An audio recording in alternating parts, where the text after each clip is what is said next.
What if the reason you feel overlooked, underestimated, or quietly disrespected has nothing to do with your talent, and everything to do with invisible rules you were never taught? Rules about power, about influence, about how people really decide who matters and who doesn't. Think about it. Ever catch yourself over-explaining to someone who clearly doesn't care? Apologizing when you did nothing wrong? Staying quiet while someone crosses a line you swore you wouldn't let anyone cross again? That's not weakness. That's conditioning. 500 years ago, one man saw through the illusion. While society preached virtue, politeness, and obedience, he documented how power actually works in the real world, without filters, without moral theater.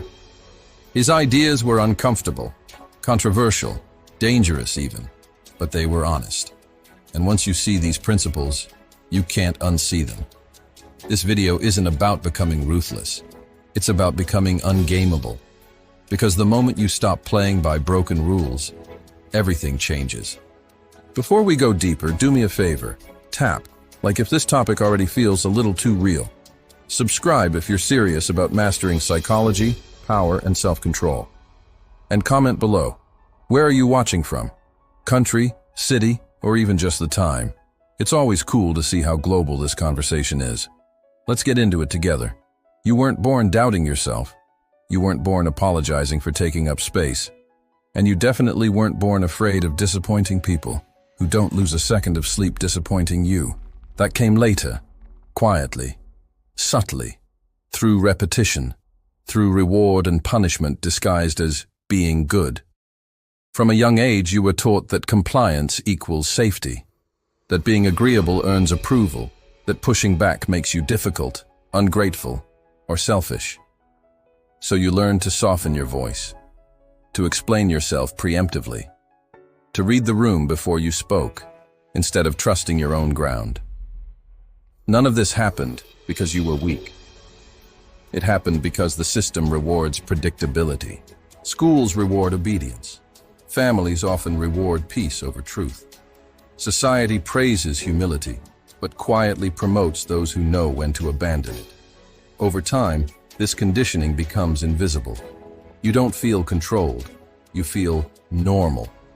You start believing confidence is something you either have or don't have, like height or eye color. But confidence isn't missing. It's buried. Buried under years of being taught that friction is dangerous and self-assertion must be justified. And the cost of that programming shows up everywhere, in relationships where your needs come last, in conversations where you say yes while your body screams no, in moments where you replay what you should have said hours later. That's not a personality flaw. That's learned behavior running on autopilot.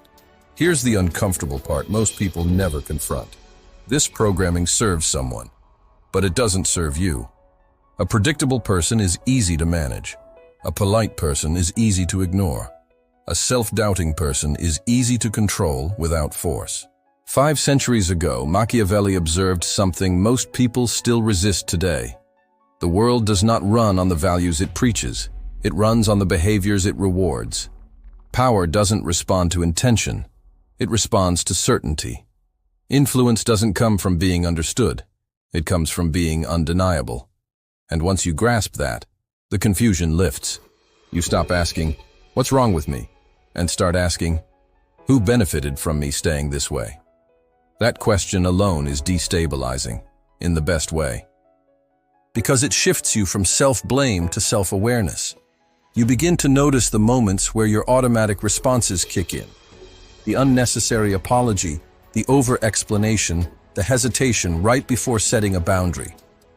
These aren't random. They're echoes. And echoes can be interrupted. The goal isn't to become aggressive or cruel. It's to become intentional. To recognize when you're operating from old scripts instead of present reality. Because the truth is, the world doesn't push hardest against weak people. It pushes hardest against people who are waking up. That internal discomfort you feel right now, that's not fear. That's deprogramming beginning. And once that process starts, there's no clean way back to who you were before. The moment you realize you were trained rather than broken, you also realize something far more dangerous. You can be retrained on your terms. Inside you, right now, there's a quiet power struggle happening, and most people never even realize it's there. Two versions of you are competing for control. One is cautious, agreeable, always scanning for approval. This version asks, will this upset them? Before it ever asks, is this right for me? It smooths things over. It explains itself. It gives second, third, and fourth chances long after respect has expired. This self didn't appear by accident. It was shaped by consequences. When you were younger, being cooperative kept things calm. Being understanding avoided conflict. Being nice earned praise. So this version learned a simple rule. Survival comes from being liked. But there's another version of you too, quieter but heavier. This self doesn't rush to speak. It doesn't need consensus to feel stable. It feels discomfort and doesn't immediately try to escape it. This version doesn't ask for permission to exist.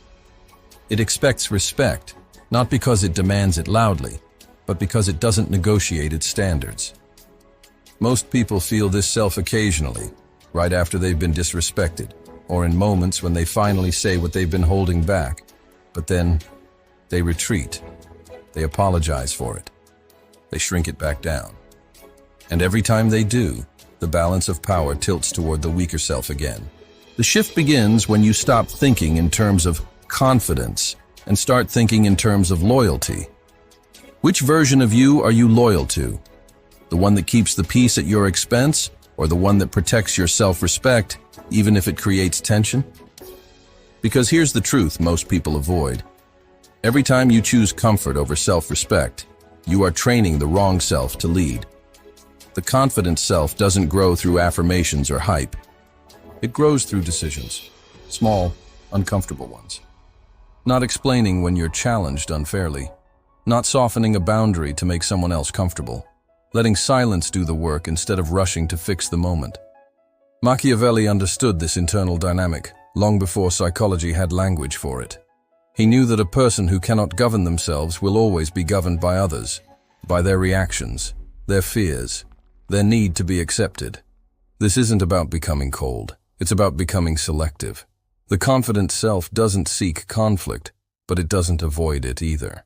It understands that not everyone deserves access to you, your time, or your energy. And the more you choose that self, even when it feels unnatural, the quieter the approval-seeking voice becomes. Not because it's destroyed, but because it's no longer in charge. That's the real transformation. Not turning into someone else, but finally letting the strongest version of you take the wheel. Most people believe their biggest struggles come from the outside. Difficult people, unfair situations, bad timing. But the real vulnerability is internal. It's the unguarded mind. The kind of mind that reacts before it thinks, that takes everything personally, that lets one comment ruin an entire day, or one setback spiral into self-doubt. An unfortified mind treats emotions like commands instead of signals. Anger demands action. Fear demands retreat. Hurt demands explanation. And the world is full of people, consciously or not, who know how to press those buttons. The fortress mindset begins the moment you stop letting emotions drive the vehicle and instead place them in the passenger seat. You still feel everything, but nothing hijacks you. Criticism stops feeling like an attack and starts feeling like information. Disrespect becomes data. Silence becomes a response, not avoidance. This is where most people get it wrong. They think emotional strength means not feeling anything. In reality, it means feeling everything without being controlled by it. Machiavelli observed that power belongs to those who can remain steady while others react. Not because they're emotionless, but because they're strategic. They don't confuse impulse with truth. They don't confuse urgency with importance. They pause long enough to choose. A fortress mind is built through expectation, not optimism. You stop assuming people will act fairly, consistently, or loyally, and you stop being shocked when they don't. That doesn't make you cynical. It makes you prepared. When you expect resistance, it loses its power to throw you off balance. When you expect setbacks, they stop feeling personal. This shift alone changes everything. You begin to see patterns instead of isolated incidents. You notice who only respects you when it's convenient, who listens but never acts, who praises you publicly but undermines you privately. And instead of reacting emotionally, you adjust strategically. Access gets limited, trust becomes conditional, your energy gets protected. This is the quiet power of the fortress mindset. It turns chaos into clarity. You no longer need to vent, explain, or seek validation for how you feel. You already understand what's happening. Your calm becomes unsettling to people who rely on your reactions. Your lack of emotional leakage makes you unpredictable. And unpredictability, when paired with self-control, creates influence. The fortress isn't about shutting the world out. It's about deciding what gets in. And once your mind becomes a place of order instead of noise, something subtle but profound happens. People stop trying to shake you, not because they suddenly respect you more, but because they can't read you well enough to know how. That's when you realize the fortress is working. Most people talk themselves out of power without realizing it. They explain too much, justify too often, fill every pause with words, as if silence is something dangerous that needs to be fixed. But silence has weight. And the moment you stop rushing to be understood, something unexpected happens. People start paying closer attention. Strategic silence isn't about being cold or withdrawn. It's about refusing to leak authority through unnecessary words. Think about it. The person who argues the most usually has the weakest position.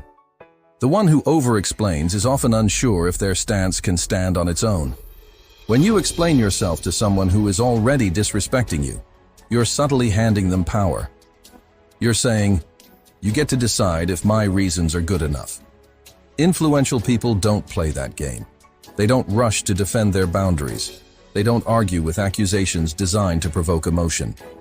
Machiavelli understood that silence creates ambiguity, and ambiguity creates respect. When people can't easily read you, they project depth, strategy, and authority onto you. Your quiet forces others to reveal themselves instead.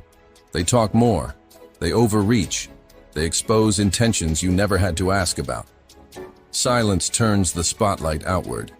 But silence only works when it's intentional. This isn't about avoidance, it's about control.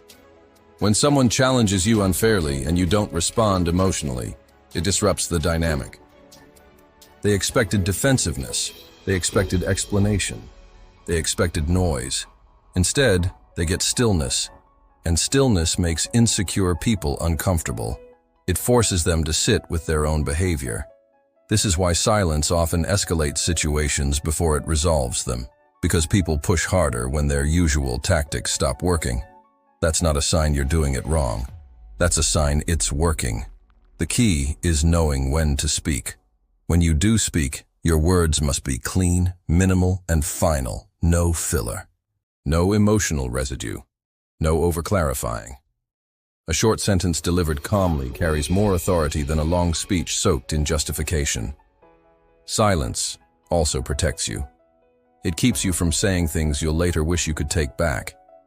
It prevents emotional decisions from becoming permanent consequences.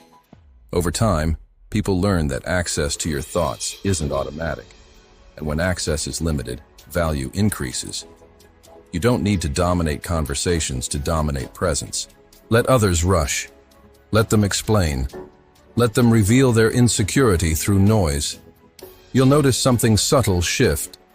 The room listens when you finally speak. Not because you're louder, but because you're rare. And in a world drowning in words, restraint becomes power. Disappointment hurts most when you didn't see it coming. When you believed someone was solid, loyal, or aligned with you, only to watch them fold the moment pressure showed up.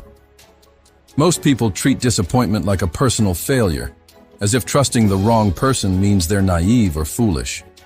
But disappointment isn't a weakness. It's a lesson arriving late. The problem isn't that people disappoint you. It's that you were taught to expect consistency where there was none.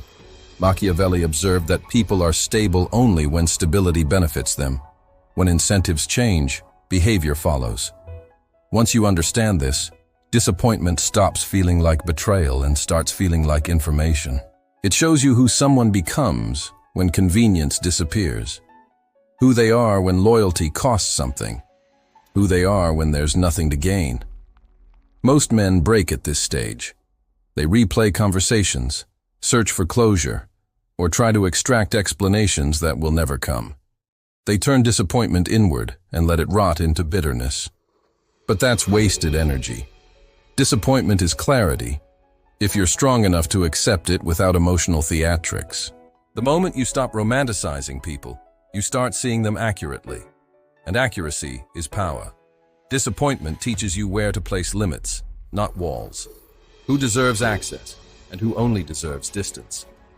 Not every disappointment requires confrontation.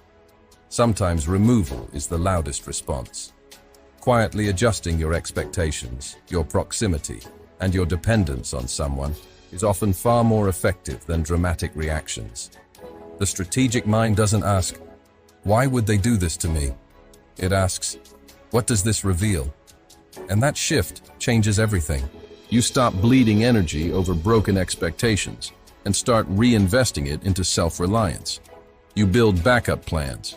You stop tying your progress to other people's reliability. You stop assuming good intentions guarantee good outcomes. Over time, disappointment becomes a filter. It weeds out people who can't handle your growth. And here's the part few people admit. Disappointment often shows up right before elevation. People don't betray those beneath them. They betray those rising past them. So instead of shrinking after disappointment, you grow colder, clearer, and more selective. Not closed off, refined. Disappointment stops being something that weakens you and becomes something that sharpens you. And once you learn that lesson, you're no longer afraid of being let down because you already know how to stand alone. When people criticize you, the instinct to defend yourself feels almost automatic. You want to correct the record, clear the misunderstanding, prove you're not what they say you are. But that instinct is a trap. Arguing with critics doesn't raise your position, it lowers it. The moment you engage in endless explanation, you signal that their opinion has authority over you. And most critics haven't earned that authority. They're often spectators, not participants. Commentators, not builders. Machiavelli understood that power isn't maintained through debate, it's maintained through outcomes. Results end arguments faster than words ever could. Think about it. Have you ever seen a truly effective, successful person spend time defending themselves to people who've achieved nothing comparable? They don't need to. Their life is the response. This is why excellence is such a brutal weapon against criticism. It doesn't need permission. It doesn't seek consensus. It simply exists, visible and undeniable. When your actions consistently outperform your critics' words, something shifts. Their commentary starts to sound hollow, even to themselves. Winning without explaining requires discipline, because silence in the face of accusation can feel uncomfortable at first, especially if you've been conditioned to seek fairness or understanding. But fairness is not how influence works. Progress doesn't wait for everyone to agree with you. The strategic move is to redirect that defensive energy into mastery, into building something so solid that criticism becomes irrelevant background noise. Over time, critics either fall silent or reveal what's really driving them: envy, insecurity, or fear of being left behind. And that revelation is useful. It tells you who to ignore completely and who to keep at arm's length. The goal isn't to convince everyone you're right. That's impossible and exhausting. The goal is to move so far forward that their opinions can't reach you anymore. When your results speak, you don't have to. When your progress is visible, your silence becomes confident, not passive. This is how you reclaim your time, your energy, and your focus. You stop reacting and start advancing. And once you experience how powerful it feels to let success answer for you, you'll never waste another moment trying to explain yourself to people who were never listening in good faith to begin with. Whether you like it or not, people decide who you are long before they truly know you. In the first few seconds of an interaction, assumptions are already forming about your competence, your confidence, your boundaries. Most people leave this process to chance, hoping their intentions will eventually speak for themselves. That's a mistake. Reputation is not about ego. It's about positioning. Machiavelli understood that people judge more with their eyes than their hands, meaning perception often matters more than reality. The way you enter a room, the way you carry silence, the way you respond under pressure, all of it sends signals. Talk less, and people listen more. Reveal less, and people assume more depth. Mystery isn't deception, it's restraint. When you don't broadcast every thought, plan, or insecurity, others fill in the blanks with respect. Your reputation should move ahead of you like a quiet warning. This person has standards. This person doesn't chase approval. This person isn't easily shaken. And once that reputation forms, people interact with you differently before you ever say a word. But reputation only holds power when it's supported by consistency. Presence without substance collapses fast. That's why control doesn't mean pretending. It means aligning behavior with standards relentlessly. Be the same person in private that you are in public. Be calm when others panic. Be decisive when others hesitate. When you remove someone from your life, do it cleanly. No drama, no explanations. When you set a boundary, don't revisit it. People don't respect repeated warnings. They respect finality. Over time, patterns become stories, and stories become identity. People talk. Let them talk about your reliability, your composure, your refusal to be pushed around. You don't need to announce strength. Others will do it for you. Reputation becomes a shield. People think twice before testing you. They're more careful with their words, more respectful with their tone. Not because you demanded it, but because your behavior trained them. When competence, restraint, and self-control align, your reputation stops being something you manage and starts being something that works for you. And at that point, you're no longer reacting to the world. You're shaping how the world approaches you. Motivation is seductive because it feels powerful in the moment. It comes with emotion, urgency, and the illusion of transformation. But motivation is unstable. It rises and falls with mood, energy, and circumstance. Discipline doesn't. Discipline shows up when motivation disappears. Most people wait to feel ready before they act, and that's exactly why they stay stuck. They move only when conditions feel favorable, when confidence is high, when resistance is low. But excellence isn't built in ideal conditions. It's built in resistance, in the boring hours, in the moments no one applauds. Machiavelli understood that fortune favors those who are prepared long before opportunity appears. Discipline is how you prepare. It's choosing the hard task first. It's keeping promises to yourself even when no one would know if you broke them. And every time you do, something internal locks into place. Self-trust. Not hype, not confidence, trust.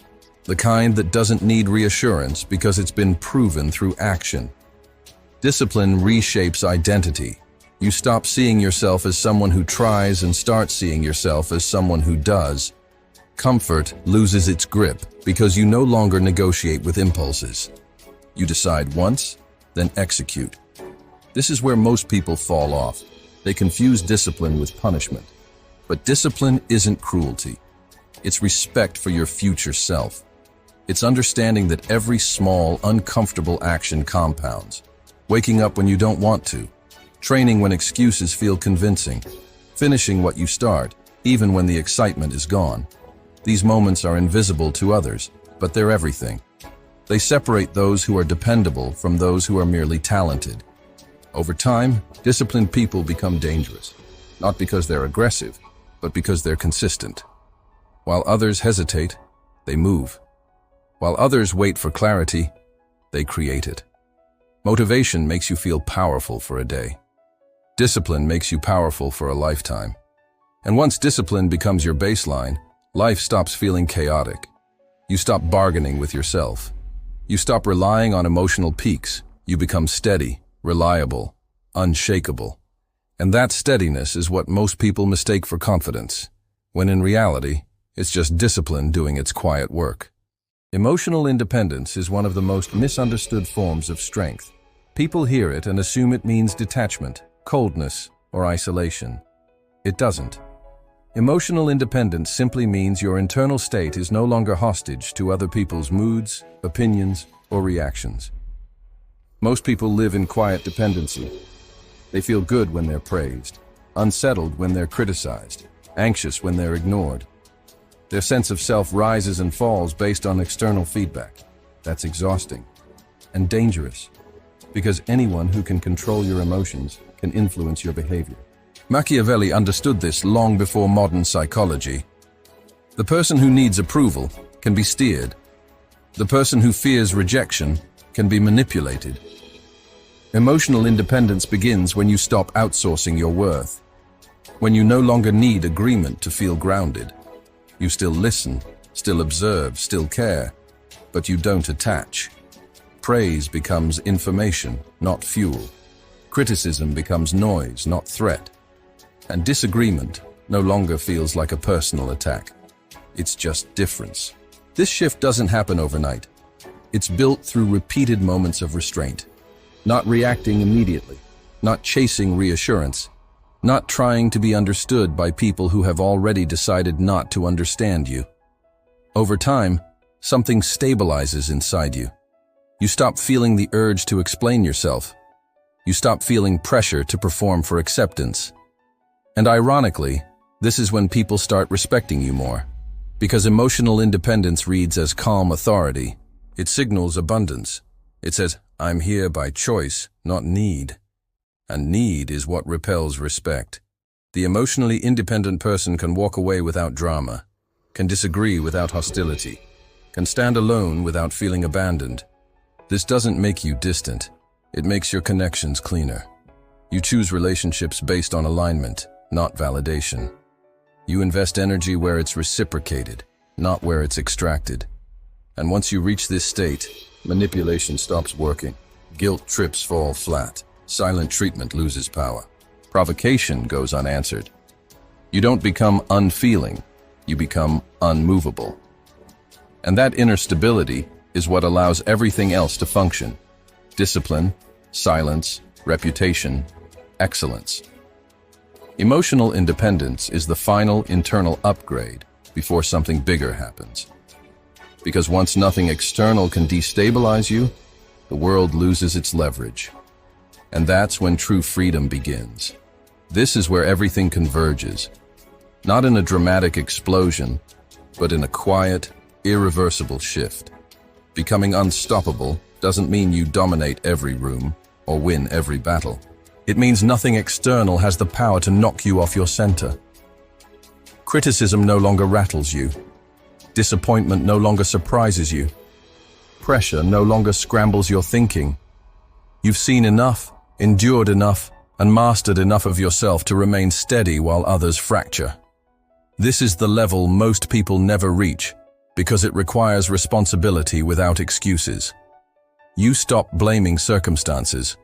You stop waiting for permission. You stop hoping someone else will create the conditions you need to thrive. Machiavelli believed the greatest conquest was self-mastery, and this is what that looks like in real life. You operate from internal authority. Your confidence isn't loud because it doesn't need reinforcement. Your standards are clear because they've been tested. Your presence feels solid because it's built on consistency, not performance. People sense this immediately. They may not understand it, but they feel it. And people instinctively respect what feels immovable. What makes you unstoppable is not aggression, isolation, or control over others. It's independence from outcome. You move forward whether you're applauded or ignored. You build whether you're supported or doubted. You stay disciplined whether it's convenient or uncomfortable. That freedom changes how you interact with the world. You choose carefully. You invest selectively. You no longer chase respect. You expect it. And when it's absent, you don't argue. You adjust. You walk away. You redirect your energy toward progress. The old version of you needed reassurance. This version needs alignment. And that difference is everything. Once you reach this state, challenges don't disappear, but they lose their emotional charge. You meet resistance with strategy. You meet obstacles with patience. You meet uncertainty with composure. And while others burn themselves out reacting, you keep advancing quietly. That's the final transformation. Not into someone feared, but into someone undeniable. You cannot be held back because you no longer negotiate with fear. You cannot be broken because your identity isn't fragile. You cannot be stopped because you've already removed the only real obstacle, your need to be anything other than who you've chosen to become.